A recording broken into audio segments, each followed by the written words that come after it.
अवधूत चिंतन श्री गुरुदेव दत्त श्री स्वामी समर्थ चैत्र शुद्ध प्रतिपदाच म्हणजे गुढीपाडवा मराठी नवीन वर्षाची सुरुवात आणि त्यासोबत आपला 3.5 मुहूर्तांपैकी एक शुभ मुहूर्त मानला जातो।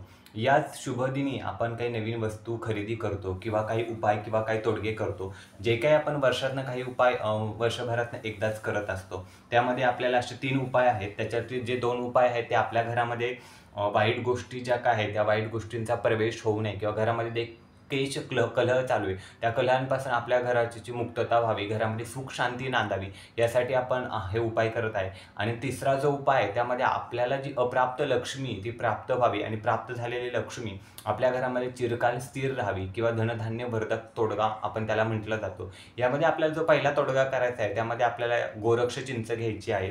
गोरक्ष चिंच हे पाहिजे, गोरक्ष चिंच आहे ही आपल्याला कुठेही जिथं जुना बाग बगीचा आहे अशा ठिकाणी आपल्याला ही उपलब्ध होईल किंवा काही ठिकाणी बाजारात सुद्धा उपलब्ध मिळेल तुम्हाला। ती गोरक्ष चिंच घ्यायची आहे आणि त्यावरती आपल्याला 11 माळी श्री स्वामी समर्थ जप करायचा आहे। ती गोरक्ष चिंच पाटावर ठेवायची, त्याची षोडोपचार पूजा करायची। षोडोपचार म्हणजे गंध अक्षत फूल व्हायचं, खडी साखरेचा नैवेद्य दाखवायचा आणि त्याच्यावरती आपल्याला 11 माळी श्री स्वामी समर्थ जप करायचा आहे।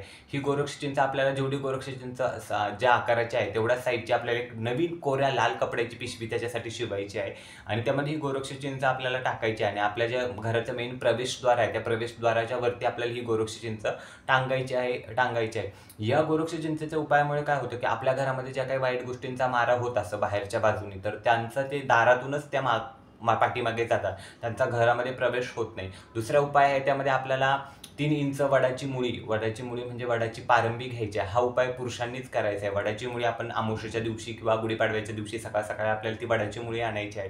त्यानंतर रंगारी हिरडा आपल्याला कुठे जे आयुर्वेदिक औषधं वगैरे मिळतात अशा ठिकाणी आपल्याला रंगारी हिरडा सहज उपलब्ध होतो। त्यानंतर पांढरी मोरी किंवा पिवळी मोरी आपल्याला घ्यायची आहे। हे काय करायचे की आपल्याला यांचं पण एका ताटामध्ये ठेवायचे आहे। पाटावर ठेवून ताट घ्यायचे, ताटामध्ये ठेवायचे आणि ते ताट पाटावरती ठेवून त्याची षोडोपचार पूजा करायची। त्याला गंध अक्षत फूल खडी साखरेचा नैवेद्य दाखवायचा आहे, धूपदीप दाखवायचा आहे। त्यानंतर आपल्याला एक माळ ओम वनस्पते नमः, ओम वनस्पते नमः, ओम वनस्पते नमः हा आपल्याला एक माळ त्याच्यावरती जप करायचा आहे। त्यानंतर महाराजांची एक जपमाळ घ्यायची आहे श्री स्वामी समर्थ मंत्राची।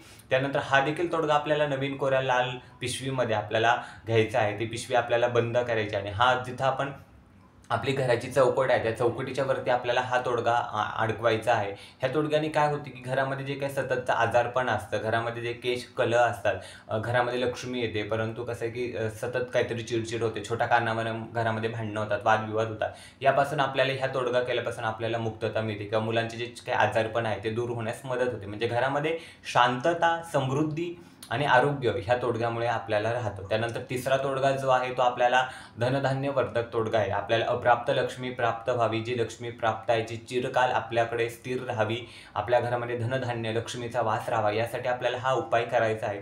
ह्या उपायामध्ये आपल्याला काय करायचं की एक तांब्याच्या पादुका घ्यायच्या आहेत, सव्वा रुपया घ्यायच्या आहे आपल्याला, त्यामध्ये नागकेशर घ्यायचा आहे, एक रंगारी हिरडा, अख्खा खडा मीठ, त्यानंतर मूठभर गहू घ्यायचे आहेत आपल्याला। हे आपल्याला ह्या वस्तू घेतल्यानंतर त्याची देखील आपल्याला षोडोपचार पूजा करायची आहे। षोडोपचार पूजा झाल्यानंतर याला खडी साखरेचा धूपदीप दाखवून खडी साखरेचा नैवेद्य दाखवायचा आहे आणि त्यावरती आपल्याला एक माळ श्री स्वामी समर्थ जप, एक माळ कुबेर मंत्र, एक माळ विष्णू गायत्री मंत्र, एक माळ महालक्ष्मी गायत्री मंत्र आणि 16 वेळा किंवा आपल्याला 1 वेळा श्री सूक्ताचे यावरती पठण करायचं आहे। हे यावरती आपली सेवा रुजू झाल्यानंतर हे देखील आपल्याला नवीन कोऱ्या पिवळ्या रंगाची छोटीशी पोटली किंवा पिशवी आपल्याला यासाठी तयार करायची आणि हे जे काही सर्व वस्तू आहेत 1 रुपयाचे नाणे, तांब्याच्या पादुका, अखंड हळकुंड, नागकेशर, रंगाई हिरडा, त्यानंतर थोडे मूठभर गहू, घरातले जे आपले गहू असतात ते गहू, हे सगळे आपल्याला एकत्र करायचं आहे। त्यावर ही सेवा रुजू करून ती पोटली आपल्याला पॅक बंद करून आपल्या घराच्या ईशान्य कोपऱ्यामध्ये आपल्याला ठेवायची आहे। आता बऱ्याच लोकांचं असं होतं की ईशान्य कोपऱ्याला देवघर आहे, म्हणजे देवघर असणं योग्यच आहे, तर आपल्याला ही देवघरमध्ये ठेवायचं आहे। परंतु काही लोकांचं असं की ईशान्य कोपऱ्याला देवघर नाही, तर त्यांनी घरामध्ये जी काही ईशान्य कोपऱ्याची दिशा आहे अशा ठिकाणी आपल्याला हे ठेवायचं आहे। ज्यावेळेस आपण ही देवघर किंवा घर वगैरे क्लिनिंग स्वच्छ करतो त्यावेळेस ह्या तोडग्यावर जे काही धूळ धाळ बसलेली असते किंवा जाळी जळमट ते स्वच्छ करायचे आणि गेल्या वर्षी आपण बऱ्याच सेवेकऱ्यांनी हा तोडगा केला असेल, तर हे जो काही तोडगा आहे त्याचं काय करायचं की आपण अमावस्येच्या दिवशी आपल्याला ही तिन्ही तोडगे गेल्या वर्षी जे आपण केले आहेत त्यातील आपल्याला सगळे तोडगे आपल्याला सोडायचे आहेत आणि आपल्याला वाहत्या पाण्यामध्ये याचं विसर्जन करायचं आहे आणि पाडव्याच्या दिवशी आपल्याला हे तिन्ही तोडगे घरामध्ये बांधायचे आहेत. आता बऱ्याच लोकांचा असा प्रश्न होतो की आम्ही गुढीपाडव्याच्या दिवशी आम्ही कुठं बाहेर जाणार आहे किंवा महिलांचं असं असतं की आम्हाला काही अडचण आहे, आम्ही करू शकत नाही. जो काही पिवळ्या धनधान्यवर्धक जो पिवळ्या पिशवीची पोटलीचा तोडगा सांगितलाय तो आपण कोणत्याही एका बुधवारी आपण हा तोडगा करू शकता. त्यानंतर दुसरे जे 2 तोडगे आहेत ते आपण गुढीपाडवा झाल्या ज्यांना शक्य नसेल तर त्यांनी त्या आठवड्यामध्ये कोणत्याही येणाऱ्या शनिवारी आपल्याला हे शनिवारी किंवा गुरुवारी आपल्याला हे 2 तोडगे करायचे आहेत. या तोडग्याने काय होतं की एक छोटेसे काही तोडगे तोडगे काय असतात की तोडगे असं असतं की आपल्या अडी-अडचणी जीवनामध्ये अडी-अडचणी खूप साऱ्या असतात.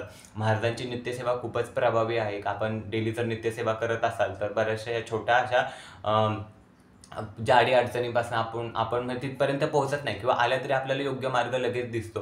परंतु कसं होतं की काही अडी-अडचणी अचानक येतात. तर यासाठी असे हे उपाय आणि तोडगे खूपच महत्त्वाचे ठरून जातात. आणि महाराजांची नित्यसेवा आपण अविरतपणे करावी. जो आपण श्री स्वामी नामाचा आपण वसा घेतला आहे, तो अविरतपणे आपण आपल्या जोपर्यंत जीवन आहे तोपर्यंत आपण आपल्या प्राण असेपर्यंत आपण हा वसा सोडला नाही पाहिजे. आणि तसंच की जो वसा आहे तो आपण पुढच्या पिढीला सुद्धा आपल्या श्री स्वामी समर्थ नामाची गोडी, ओडी सगळं लावलं पाहिजे. आणि जो काही आपण घेतलेला स्वामी सेवेचा वसा आहे तो पुढील पिढीला देखील आपल्याला देताना योग्य तो द्यावा, योग्य त्या पद्धतीने द्यावा. म्हणजे जी महाराजांनी जी काही सेवा सांगितली तशा पद्धतीनेच आपण ते पुढच्या पिढीला सांगावं आणि जे काही उपाय वगैरे आहेत ते देखील आपण पुढच्या पिढीला सुपूर्द करावे. श्री स्वामी समर्थ.